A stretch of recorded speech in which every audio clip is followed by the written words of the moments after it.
Chapter 1, The Introduction. There comes a time when ordinary people must take extraordinary measures, especially when virtue is limited on earth. A caption from a Black Leopard scroll. The decline of virtue within the capital city was palpable. People were becoming fearful and violent, as the rulers continued ailing themselves, instead of the citizens.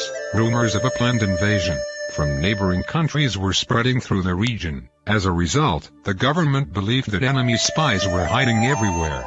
They believed that steps were needed to flush them out, so taxes were raised, which brought in additional income, but did not help find more spies. Next they tried bribing city dwellers, but few ever gave up a name which turned out to be a spy.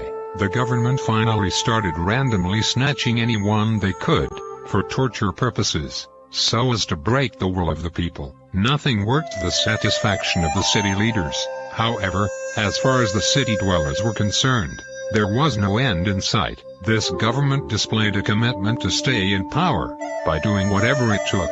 Even the gods seemed distant and uncaring. Without virtue, the entire state could fall due to the anger of heaven. There were whispers about regime change, and even the guards noticed that the conversation stopped as they walked by people of the city. The older ones within the capital city, who paid attention and compared what they viewed to the triagrams, hexagrams and lookup tables, were worried and made plans to proceed. According to myths, the government did not want to hear any of this. People who spoke too openly about change quickly disappeared. The rulers, getting nervous, declared martial law. However, not believing that martial law would be enough, especially after so many other attempts to expose the spies had failed, next implemented a system of hand signals, which were to be displayed as signs of allegiance to the government. The guards regularly showed hand signals, and flashed them day and night, good weather and bad. The guards were quick to notice those who either did not respond quickly enough, or with the correct hand form. Both situations were justifications to be instantly placed under arrest, and likely never to be seen again. All of the city dwellers experienced situations where friends or family members were taken away in the middle of the night. The only justification the government needed was that this was in the name of the state. So clandestine talks broiled just below the surface of the town, and the occasional mention of black leopards, wushu, or martial arts, and mystics could be heard. The younger ones could not escape the propaganda provided by the government, but also knew about the myths, were confused and panicked by all of the capital city events and circumstances. However, the older city members, those who remembered what it was like when virtue was strong, seemed to be searching for the right time. There were legends and myths which hinted about a village, which was one of the last few, where living life according to virtue was commonplace. The older, capital city dwellers would occasionally take their nieces and nephews aside, and would tantalize them with tales about a distant village that relied more on the older ways. Bandit raids were on the rise because of the tax rates, and the report said that all the surrounding farm towns and villages were being attacked. These raids, according to the myth, meant that the village discussed in the legends was also being threatened. The government saw these areas as a major source of food production, but didn't have the troops to defend it once martial law was declared around the capital city. The elders of the village saw an opportunity and offered the government a deal. The elders scheduled a meeting with the capital city leaders, and started the conversation by saying, "If the harvest is burned or falls into the hands of bandits, all is lost. Let us use our wisdom to find you individuals who can defend the villages, starting with the village that is at the greatest risk, to ensure the harvest comes to you. With the assurance of food, the people will be more relaxed, and you can focus on our external enemies." The government reluctantly agreed.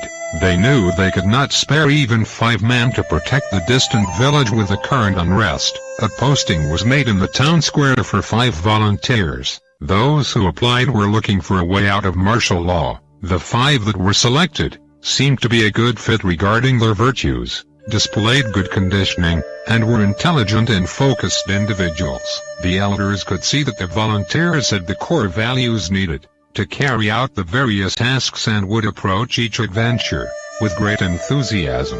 These were volunteers, regardless of their age, who looked to be capable of doing great things individually and if they played their cards right, made to greater things. If they worked together, no citizen had been able to leave the city without government approval. Interstate travel also required the use of a government-trusted escort. Once the 5 had been selected, they were summoned to the house of one of the elders. Once the travelers were all together, they entered the elder's home. They quickly realized that they were in the presence of someone of great importance. There were shelves of scrolls and walls filled with book-filled cases. Sitting behind a decorated wood desk, the elder, dressed in his official's uniform, motioned his hand to encourage the travelers to step to his desk. The elder, with a very serious face, greeted each newcomer with a long, eye-to-eye stare. He stood and said, "We need you to bring in the harvest, but I also have a task for you that you must keep secret from everyone." He continued, stirring his tea.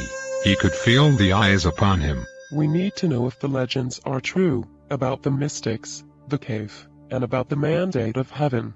And, we need you to bring back virtue along with your harvest. Trust in yourselves and your own virtues to see you through. I will say no more." One of the newcomers said, "I have more questions." The elder responded, "Let us not speak of this now. Here, take this." He shuffled, reaching to a small bag which none of them had noticed until that point. He drew out a bundle and handed it to the newcomers. "In this bag, you will find several scrolls explaining what we mean. Do not open them or let them be discovered until you get to the village and away from your envoy. Also, take this letter and give it to the elder in the village when everything is safe. Take these with my blessing, and I will say this one more time, because your lives depend on secrecy. Do not let them be discovered.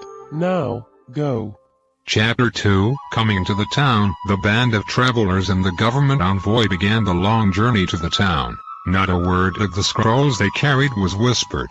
Instead, they focused on enjoying their freedom and talking with one another on the 2-week journey. Thankfully, the government only provided one envoy, instead of a unit of guards. The envoy was so distracted by getting to the farm town and back to the capital for his reward that he didn't even search them for contraband. Travel had been forbidden for a long while, both to prevent bandits from robbing travelers and to prevent towns from joining up and threatening the capital.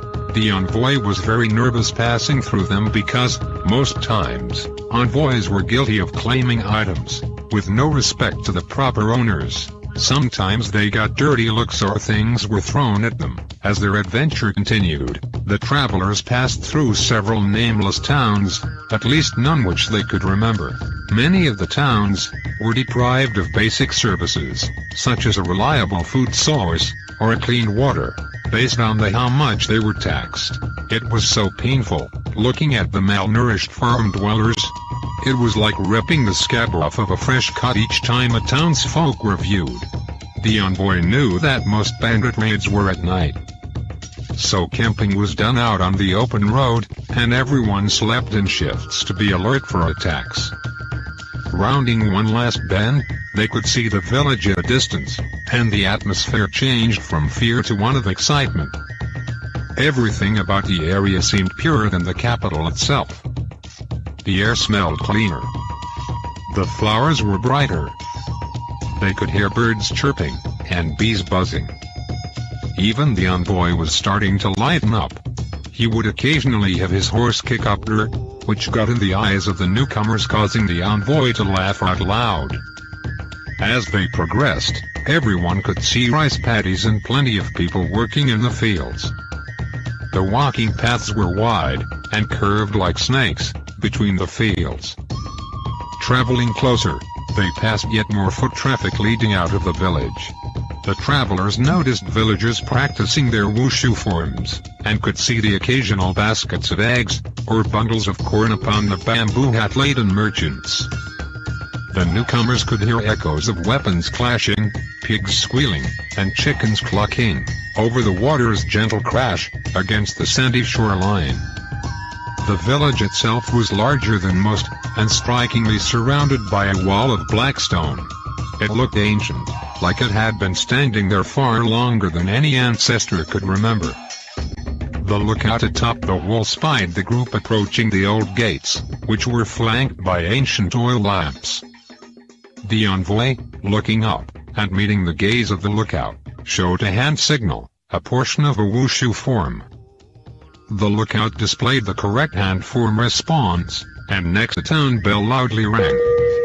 Villagers in the field stopped their work to see what was going on. As they focused on the gates, they could see the gates swinging open. Under beautiful sunset, they viewed someone dressed in armor, riding on a war horse, leading a group of horse-riding strangers into the village.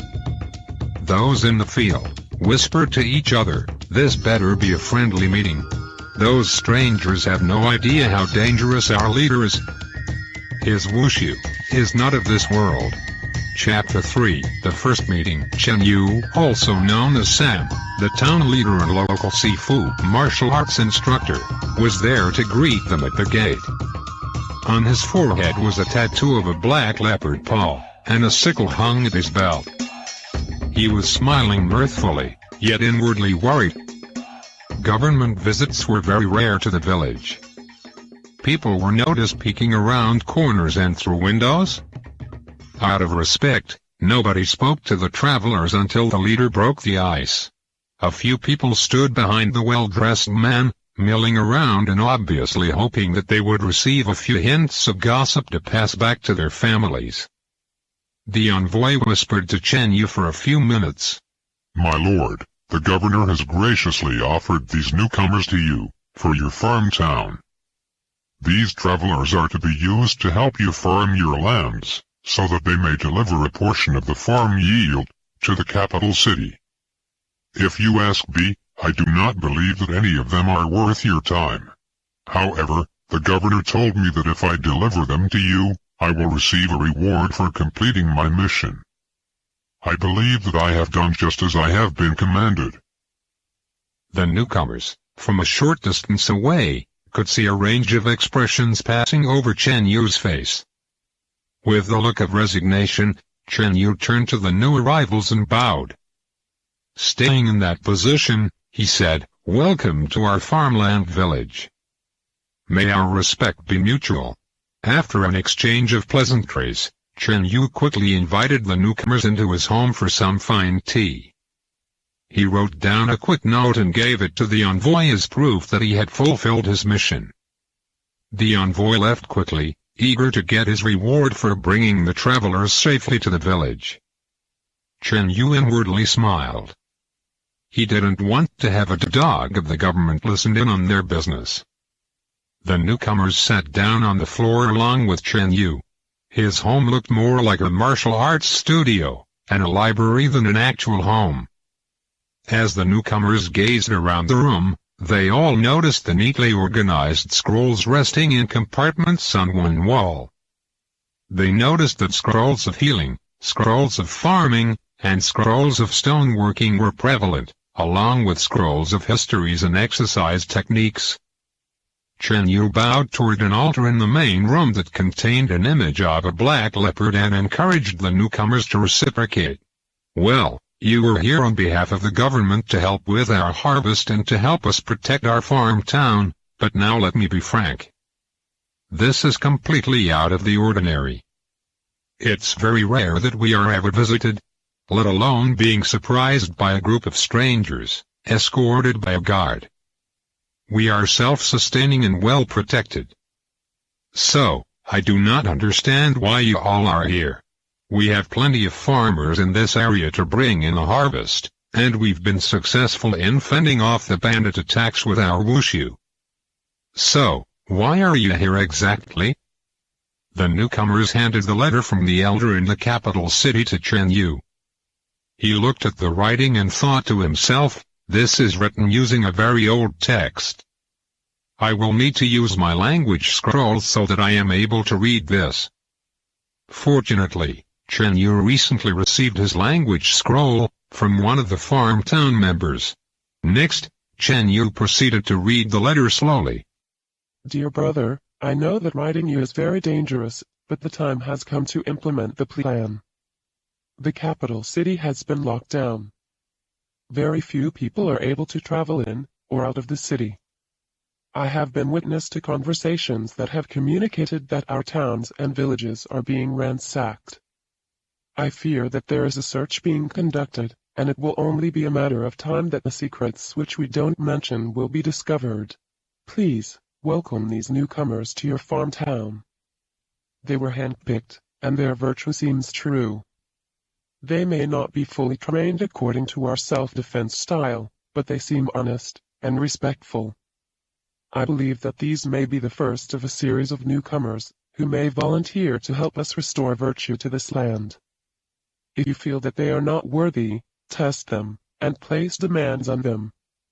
If they cause you to be suspicious, turn them into fertilizer, or feed them to the pigs.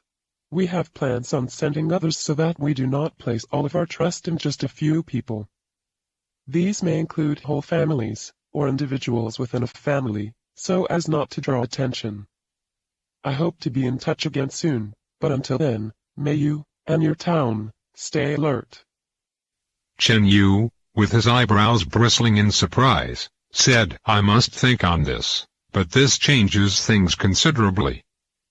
Let us assume for the moment the contents of this letter are correct. Regardless of what I have been told, I have no reason to distrust you. You may have heard a lot of tales. Have you heard tales about our village? If not, hear the story of our land, as we tell it. Chapter 4. The origin of the 5 villages. Chen Yu started by saying, the earth reflects the order of heaven. The various heavens have many rulers, kings, and emperors. Each has their domain and subjects, some of them extending to and dwelling upon the earth. However, sometimes the earth becomes an imperfect reflection, and disturbs the heavens as a result. Chen Yu proceeded to blow out a couple of oil lamps, but did not blow out the one he was holding. Only his eyes were now visible. He asked all of the newcomers to close their eyes and to picture themselves in this region, thousands of years ago. Chen Yu proceeded. This story, which was one of the versions handed down through our ancestors, is about a particular celestial king and his son. At the time, our land was very corrupt, similar to how it is now. The sun often looked down below, to observe the people who lived there. Watching the sight only made him fret with worry, but he couldn't look away. It was so disorderly compared to heaven. He observed the pain on people's faces and the decadence of the high. Those who practiced the virtues of heaven were being punished. Righteousness began to well up inside of him. One day the king asked his son, why do you look so anxious? You are the prince of the heavens, and you will inherit my kingdom when the cycles of time change. You have been trained in all virtues and you have the pleasures of heaven. What is there to worry about? The son replied, Father, I have seen how the people live on the earth and I see that they have departed from virtue. Those who follow the ways of heaven are being crushed by the sinful. It is the nature of humans to avoid pain, and I fear that virtue may be extinguished, if people are harmed by following it. Please permit me to descend down, so that I may restore virtue. The king looked into his son's eyes and saw that the righteousness within him was pure and in line with order. The son's sincerity shined through his words, like a star on a clear night. Yet at the same time, the king was saddened. The pleasures of heaven would have to be disrupted in order for virtue to be restored. My son, the upholding of virtue was indeed the responsibility of the rulers. Unfortunately, to cleanse the land you are going to be exposers of war and it will change you. However, your virtue is pure. I will teach you how to defend it just as I have defended you. Your duty shall be to transmit the knowledge of wushu and virtue to the people that they may fight for virtue's sake. However, it will be a painful process. And so the heavenly king transmitted the knowledge of 5 animal forms to his son and instructed him in the virtue of humanity. When the training was completed, the ruler of heaven transmitted the mandate of heaven to his son and told him to return only when virtue had returned to humans. and now you and your retinue must become clothed in flesh. Remember the virtues you have learned, and when the task is complete, you all will close your eyes for the last time as earthly beings, and return here.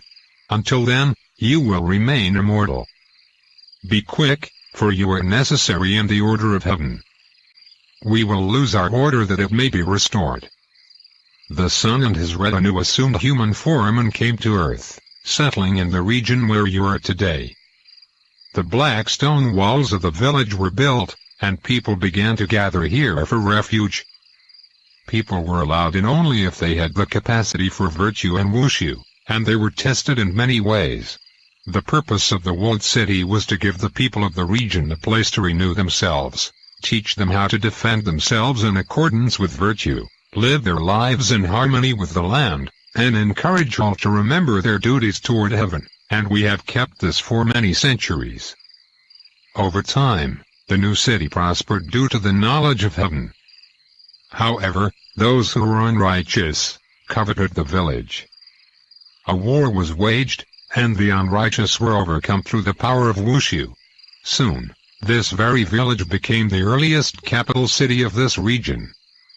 Yet even when all harmony had been restored, and the earth was like a mirror to heaven once again, the sun and his retinue did not die. He and his retinue could barely remember the pleasures of heaven. Pondering on the problem for some time, he came to an answer. Earth was subject to far more flux than heaven, and the memories of humans were short. He needed to figure out how to transmit his knowledge so that humans can pass it on once he returned to heaven. It was too much information for one human to hold. Humans would have problems just remembering the major principles. So he figured that he would leave his knowledge in a place that time would not affect, and where humans could discover it, just in case virtue decayed once again. Using his powers as a god, he carved out an enormous cave system in a nearby mountain range. He embedded his heavenly knowledge of virtue, rulership, and wushu into the rock walls. It took the ruler 100 years to complete this task, even with his powers. Once this task was complete, he reflected on what he had recorded. The teachings on these walls may be used both for good or evil. I should ensure that only the virtuous can enter these chambers. He wrote down the most important principles on 5 sets of scrolls, and kept the most dangerous knowledge about wushu inside the cave. Entrusting the scrolls to 5 human families, with especially pure virtue, he gave them a charge to guard them and transmit their teachings to the people as necessary. The scrolls were divided according to 5 animal wushu styles that he learned in heaven, one of which is the black leopard.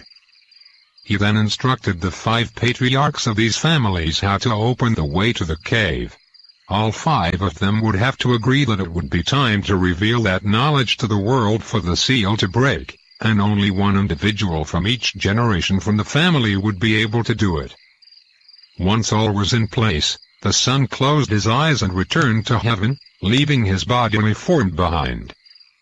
The newcomers opened their eyes as Chen Yu continued. These descendants would be marked in a special manner. A birthmark in the shape of a black leopard will be someplace on their body. We call these descendants mystics. After they reach puberty, they are spirited away by their guardians to learn the secrets of that family's set of knowledge. When they return, their wushu is truly otherworldly. People who take up one of the 5 styles and progress to the point of discipleship get it tattooed. Members of the family also get it tattooed on them at an early age. Those who followed their ways were taught to develop strong minds and bodies, and to follow the 5 principles. These are loyalty, respect, obedience, courage, and discretion. Our village, the Black Leopard Village, is made up of descendants from a set. He was one of the original mystics. He commissioned this village to continue in the ways of the Black Leopard forms, concepts and principles. There are rumors that a set is still teaching his ways in dreams, and through cloud-like visions. We are responsible for teaching the virtue of respect, as well as our wushu style, and we try to transmit that knowledge as best as we can. It is said that if virtue falls too far out of control, the mystics will return and enforce the mandate of heaven, teach the people about virtue again, and pass the mandate on to worthy rulers. Chen Yu finished the story by saying, that is the story of how our land came to be. Over time there were many rulers of this country who coveted the Black Leopard scrolls and tried to acquire them using any means they could. I believe that the government is ransacking towns where the mystics have been reported, and using the local bandit problem as an excuse to hide their activities. They are probably looking to access the cave. The elder who you contacted in the capital city is someone we have been working with to gain information about what is happening inside the city. It looks like things are bad enough that we need to take further action. But first, you need some rest after your journey. Tomorrow will be a big day. So, I ask that you head to my farmhouse now. All of you will need to make sure you get plenty of rest tonight. I'll introduce you to the village tomorrow. Chapter 5. The first night, the newcomers retired to their quarters, and took out the scrolls that were given them, by the elder in the capital city. They detail a plan of the government, to find the children of the mystics, and use them as hostages to force them to come out of hiding, and open the cave that Chen Yu referred to in his legend. Furthermore, they were asked to find the children first, and protect them from government officials, and to report any sightings of the mystics, and ask why they have not intervened.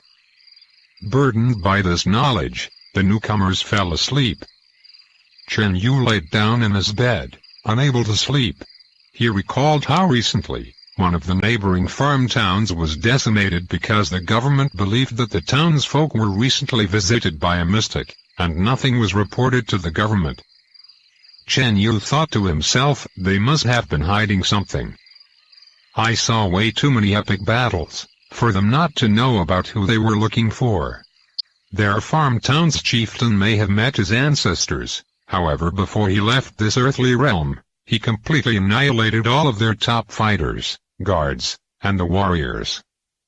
Unfortunately for him, his blood loss was too great and it seems like their village was a total loss. I didn't see anyone else survive. At least those who passed on are now sitting with their ancestors. Luckily, the scrolls were inside of the town leader's uniform. It's a good thing that no one will ever suspect me of having my own secrets. These are scrolls which I will only pass on to the guardians. So he thought, if I study these techniques, I will have secret martial arts knowledge of my own. However, I have to ask, is the letter that the elder wrote a trusted message, or is this another ruse by the government? It's so difficult to tell who to trust in these days of little virtue. Chen Yu thought to himself, perhaps I will test their abilities at the party tomorrow.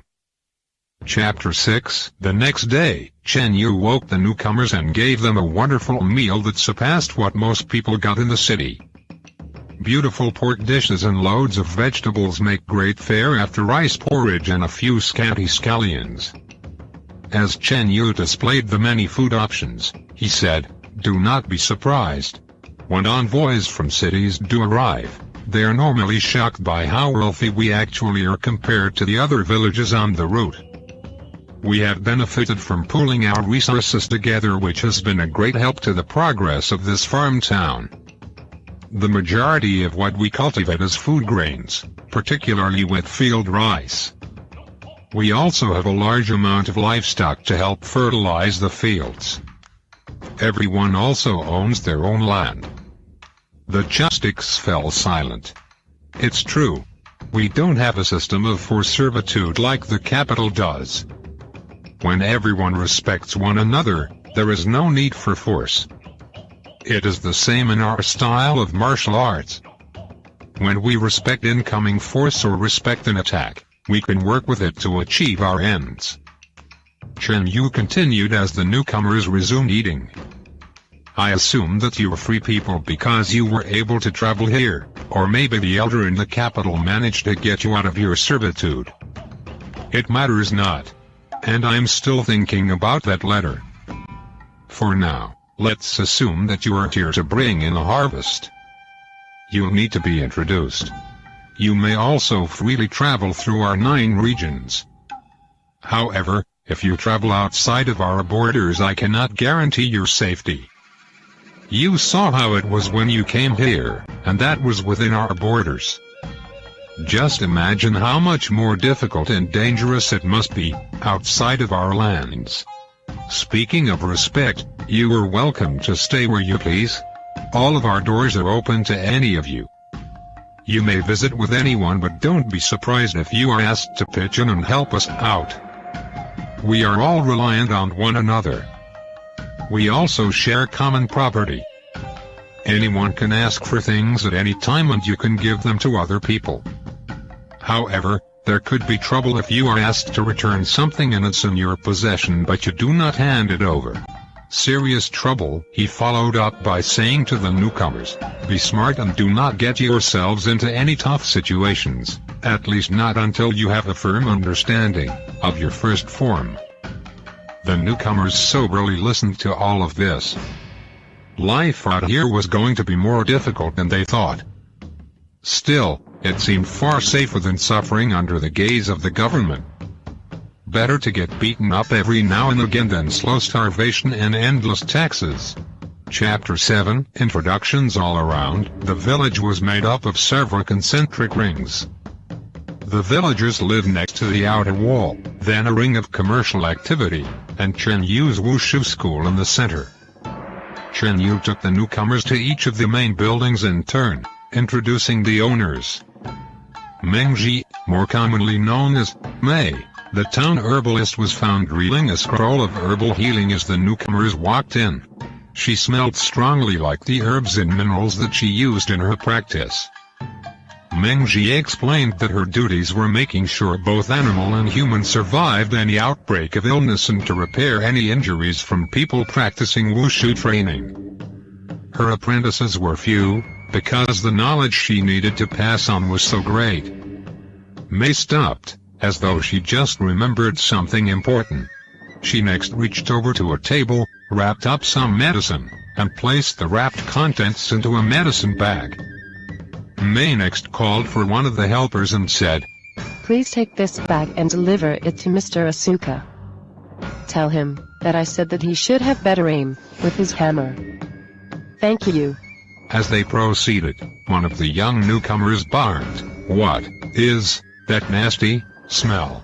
Chen Yu, not letting the newcomer distract the others, shouted air, so intense at the young newcomer, all of the newcomers jumped out of surprise. He smiled, and continued. There is Goji, also known as Andrea, the livestock keeper and farmer. Chen Yu pointed over to a fence and said, There she is in the bamboo hat. As Goji looked up, she bowed low to the newcomers before returning to sloping the pigs. She explained that she was responsible for teaching people how to take care of all the livestock, especially the all-important pig farm. Pork was the staple meat for the Black Leopard village. She was also responsible for maintaining the granaries and ensuring that there was enough food to eat and sell. Most of the farmers were under her watch. Jinna and Jin Yang, the merchants, or Mr. and Mrs. Kim. The Jins looked very different from the other villagers. They wore silk robes rather than rough cottonwork clothes like the rest of them. They explained that they never stay in the village for very long because they are constantly conducting trade with the other villages within the region, which included the capital city. Yang knew all the pathways and hidden shortcuts through the gorges, and had trained some of the local youths as assistants. Both of them carried woven baskets on their backs and money purses on their belts. While they were being introduced, one of the town members walked up to Mrs. Kim and relieved her of a woven basket which had cotton in it and said, Thank you, Mrs. Kim. I will deliver these to the others so that their clothes may be mended. Mrs. Kim nodded in appreciation. Hao-gang the blacksmith, the giant of a man, known as Asuka, Mr. Hao was the blacksmith, stonemason, and local craftsman. He and his small army of apprentices were responsible for building all the tools that the village used, as well as keeping the homes in good repair. As the newcomers looked at him, they could see a huge man, who had stone tools hanging from his belt. They could hear Mr. Asuka yell, "Why am I missing tools? You know how I get when my tools are missing. Someone better find them before I do. If I find them first, I will make everyone carry around the heavy stone until they wish they had no arms." Chen Yu turned back to the newcomers and continued. Because most of the surrounding land was farmland, Hao Gang has great respect for the ore and wood that the Jins brought back to the village. If you join the village, you'll be helping out with various tasks doled out by these five and myself. It is important that you fulfill the task. By giving us the respect of your hard work, we will respect you in return by giving you further training in wushu, and in more difficult tasks as well. Chen Yu asked that the town bell be rung and everyone summoned from the fields so he could do the formal induction of the newcomers into the village. He turned toward the newcomers and said, "We respect any form of self-defense training that you may have received in the past. We respect all of your former masters. However, while you are in this farm town, you all will start your training out as beginners. We will show you how to stand, how to position your body, and the various hand forms we use." Chen Yu proceeded to demonstrate the first form of the Black Leopard system. He first bowed to the group, and then bowed to the newcomers. Next he centered himself, proceeded to get into his stance, and then performed a series of blocks, punches, and several mid-level, straightforward kicks. All while staying perfectly balanced, he stepped forward, spun, stepped forward again and then repeated the process in various directions. He seemed to be surprisingly relaxed, even as he yelled, and what was more amazing, was that his execution seemed flawless, and deadly. When Chen Yu was finished, he bowed, looked at the newcomers, and said, "These are the techniques you will learn first. The rest of the journey is up to you, as individuals." The newcomers all bowed out of respect, and said, "We hope that we show you honor, as you teach us Chen Yu. All of our spirits will be steadfast, and we are committed to finishing all of the adventures, which are presented to us. Honored guests, we welcome you to the village of the Black Leopard. Our ways may seem strange to you at first, but you will quickly adapt or you may want to choose a different adventure. Our village runs on mutual respect. We also preserve the virtues held by the other four villages: loyalty, obedience, courage, and discretion. We share everything among us, but you must be able to defend it if you want to keep it for yourself. You may ask for anything that you need. If someone will not let you have it, you can take it, but you may have to pass their wushu test, if they won't give it up. Do not worry. No one here is trying to harm you. Most times they will display techniques of the beginner's form, and you must show them that you were able to repeat what they show you. However, you must show greater strength than what they showed you. This is the only way that they will give you what you have requested. Yes, you may be bruised. And yes, at first, you will get tired faster than you would prefer. This is because, each time you show them what you have learned, your endurance will go down. Over time, you will learn that it is okay if you take a break to recover. As May would tell you, an empty bucket provides nothing when turned upside down, except being a good step stool. So relax, or take a break. Just know that you need to be ready for constant challenges. One of the newcomers said, "Master, you showed us what we should learn as our first form.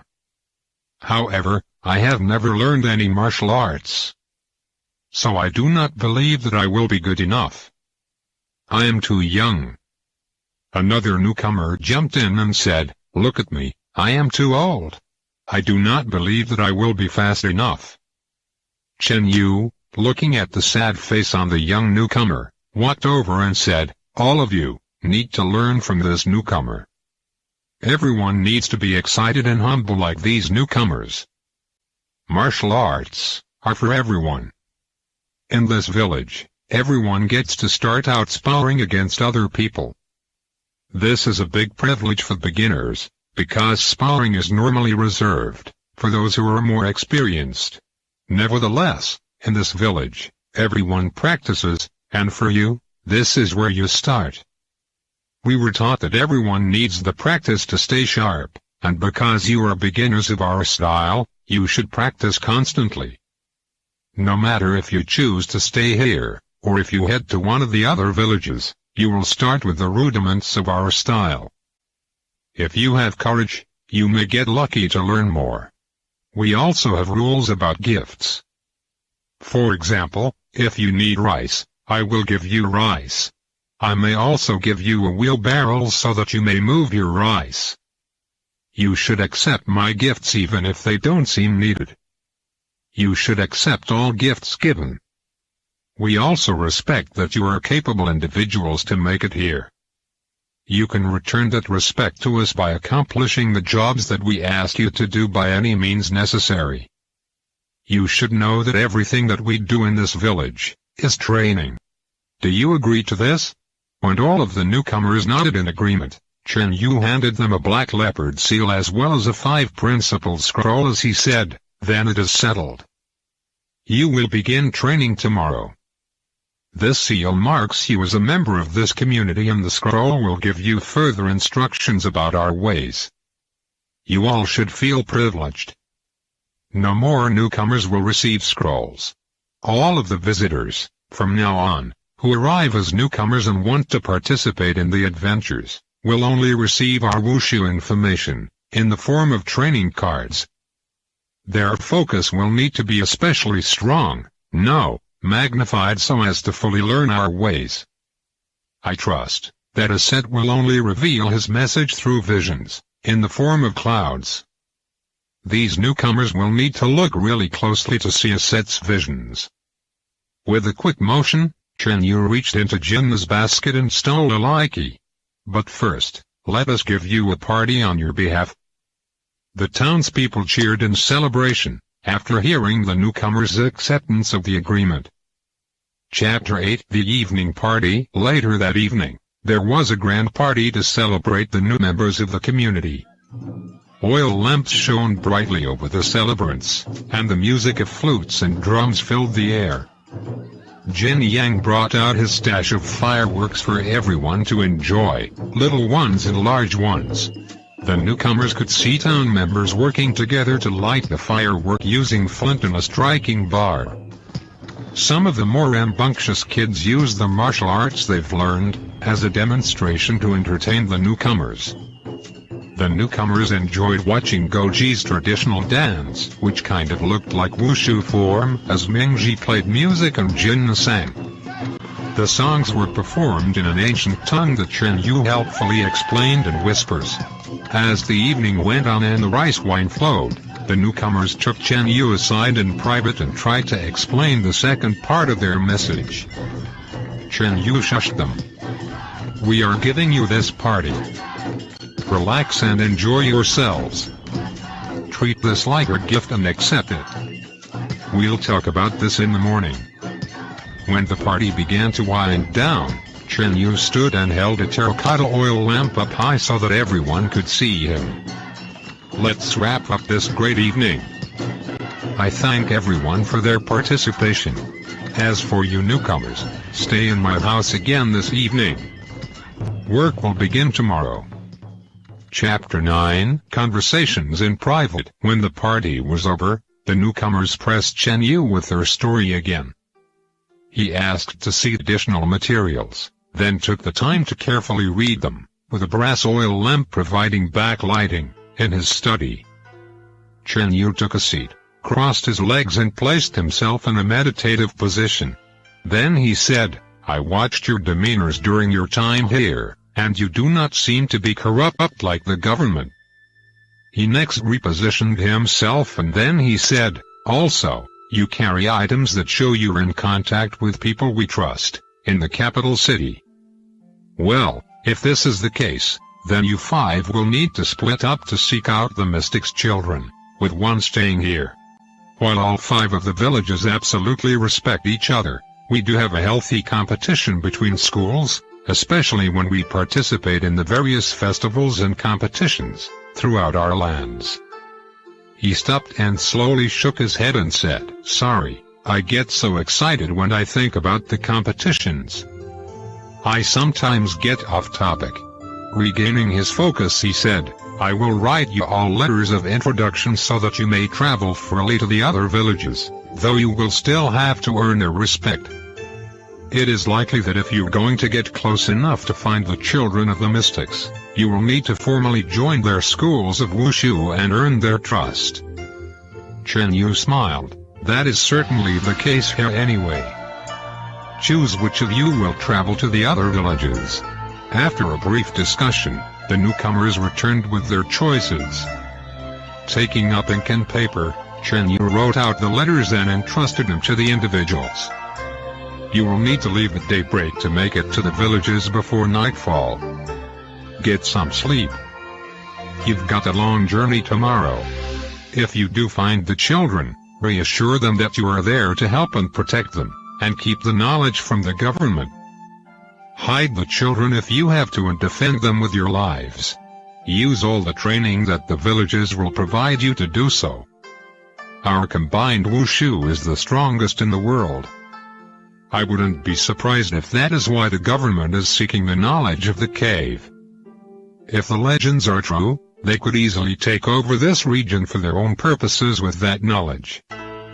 You may want to get all of the children together and try to find their guardians. To find the guardians, look for small stone statues as you travel. Sometimes the guardians disguise themselves as stone statues which look like small kids. Remember the legend that I told you? You will need to learn the symbol for each village and then find the birthmark on the child to identify them. It must be a natural birthmark, and not a tattoo. Remember this." The next morning, Chen Yu gave each of the travelers leaving the village an ox with a cart carrying various food supplies like wheat, barley, and millet to take on their journey, some cooked rice, and a jug of water. Before Chen Yu dismissed the travelers, he said, "I have one last very important item you all need to know. You were introduced to the members of this farm town, using our natural names. When you leave this farmland, you may never use our names outside of this village." After that, Chen Yu bowed to the travelers.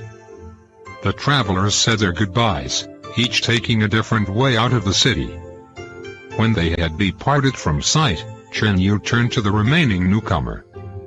"Looks like you're mine to train now. From this moment forward, you may only refer to me as Sam."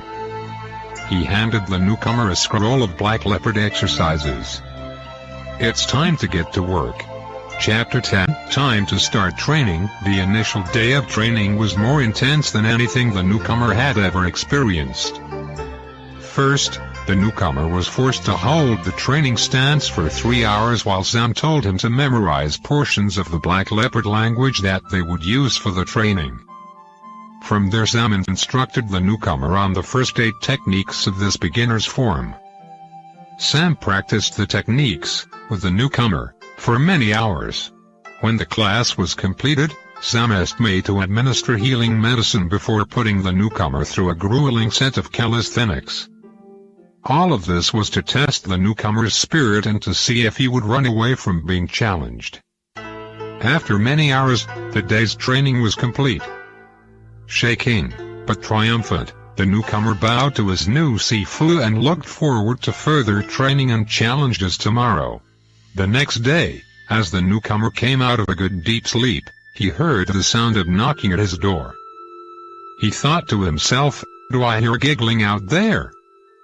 The newcomer slowly moved his worn-out body over to the door, and when he opened it, he noticed 2 small children waiting for him. To his surprise, these were the same 2 children he noticed from the festival.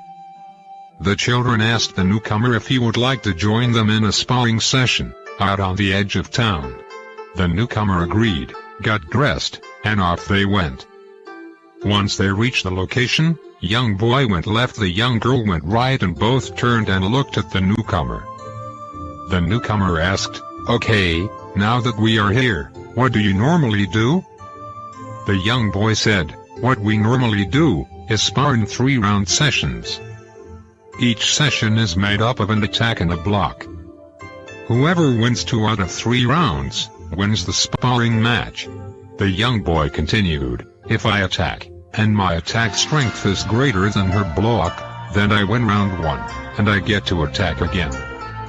However, if she defeats my attack with a block that is stronger than my attack, then she wins round 1 and gets to lead with her own attack. If her second attack wins, then she wins round 2. She also wins this sparring match because the goal is to win 2 out of 3 rounds. Because we are only beginners, we only know 2 punches, 2 punch blocks, 2 kick attacks and 2 kick blocks. These may not seem like a lot, but Master Sam showed all of us how effective these beginning techniques can be, if we practice each of these techniques properly." Next, the newcomer said, "Okay, let me get this straight. You spar in 3-round sessions?" The girl responded, "Yes, that is correct." The newcomer continued, "Each round is made up of an attack and a block?" The boy responded, "You were really getting it."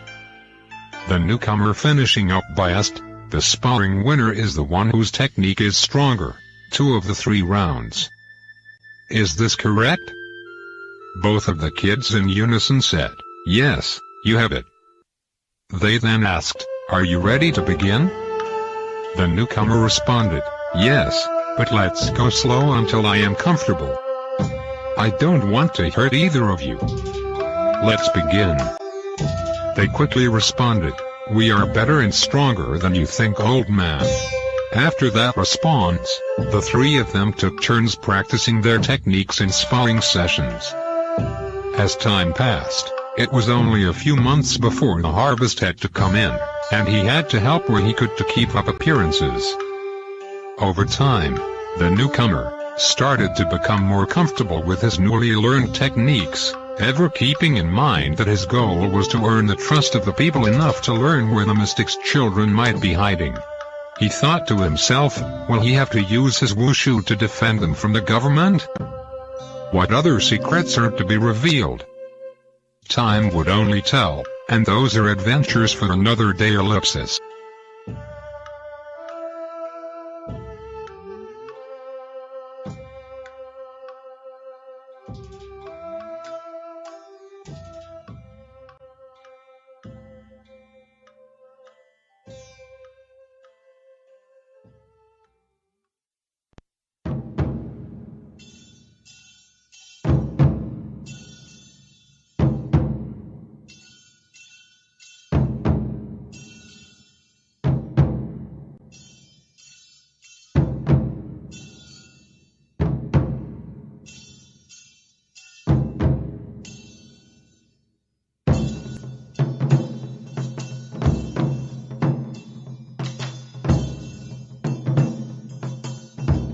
We hope that you have been entertained by our presentation of the Farmland Adventures. This storyline is the first of its series. The storyline writers and contributors included Hope Ryan and Harry Coburn. This program was produced and programmed by Vincent Products and Services Production. Copyright 2013, all rights reserved. Above all, none of this would have been created without the loving support of our friends, family, and the spirit that is in all of us to be productive human beings. Everyone should also know that we can add in any newcomer name if you submit a request and you are awarded a role. We take this a level further with the board game series, where you may have your own game pieces as part of your board game. Just contact us for details. You may email us at our address, customerservice@playmarshallworld.com. We thank you again. Without you we are not able to share our storylines and games. but there is more. Let's walk through the basic concepts of the trading card games. The trading card set is a family game that combines multiple styles of martial arts into a fast-paced card game. The technique terms used include various martial arts maneuver terms.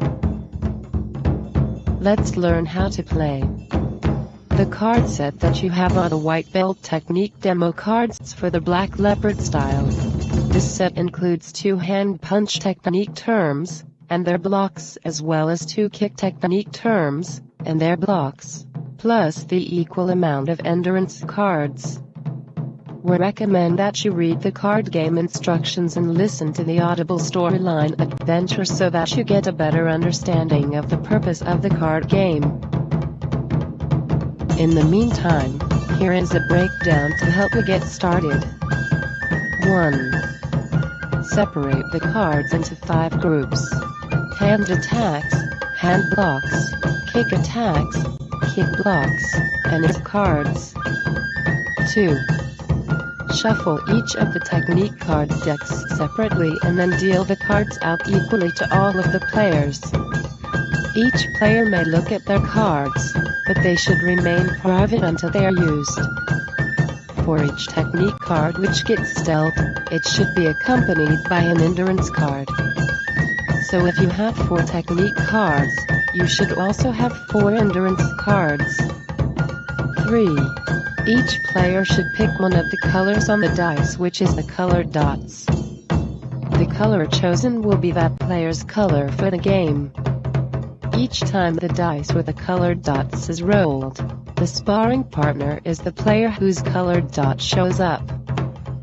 4. All of the players should roll the numbered dice to see who is player 1.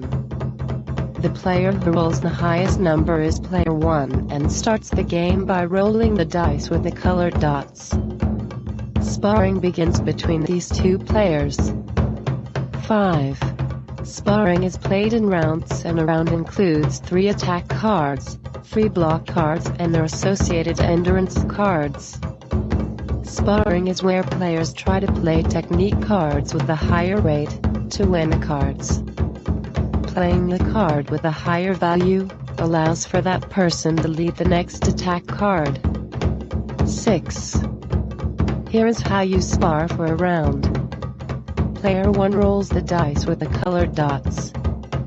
The defender is the player whose dot is displayed when the dice stops. Player 1 leads with an attack card plus an endurance card. The defender must play the correct block card also with an endurance card. Hand attacks are blocked by hand blocks and kick attacks are blocked by kick blocks. The card with the higher power or rate amount wins that set. If player 1's attack card is greater, then player 1 leads another attack card with an endurance card. However, if the defender played a block card with a higher power or rate amount, then the defender gets to lead an attack card with an endurance card. Player 1 now must play a block card plus an endurance card. This sequence of playing technique cards continues for 3 turns. The player who wins 2 times out of the 3 sets played wins all of the cards played during that round. 7. The cards won while sparring get placed face down and may be used for restocking purposes after that player runs out of cards. 8.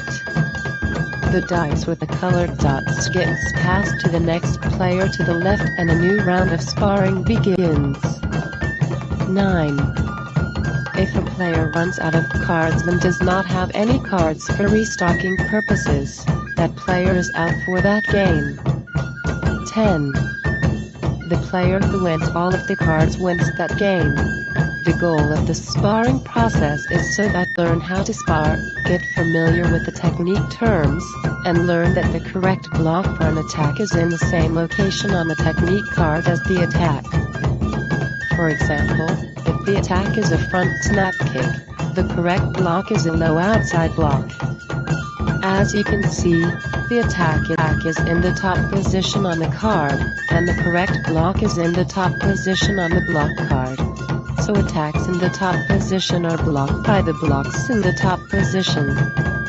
Also, hand attacks are blocked by hand blocks and so on.